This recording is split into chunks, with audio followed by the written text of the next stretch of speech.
Men Andijon viloyati Jalaquv tumanidan kelganman. Ism familiyam Yulchiboyeva Ra'noha Mamatqodirovna. Grija kasalligi bilan bir necha yillardan beri kurashib kelyapman. Mahalliy shifoxonalarda davolandim, yotib davolandim, lekin bitta ham foydasi bo'lmadi.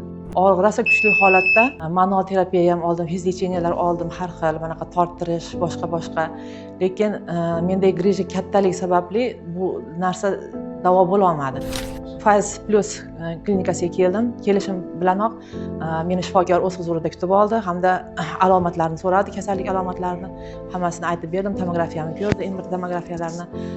Shifokorning shirin so'zi, qo'li yengilligi sababli, qolaversa mana shu joyda xizmat qilayotgan barcha hamshiralarning qo'li yengilligi, shirin so'z bilan munosabatda bo'lishi hamda operatsiya holatini juda ham yengil holatda yaxshi o'tkazganligim sababli hozir mana kecha bo'lgan operatsiya bo'lishimga qaramasdan tushlikdan keyin hozir mana bemalol yuribman.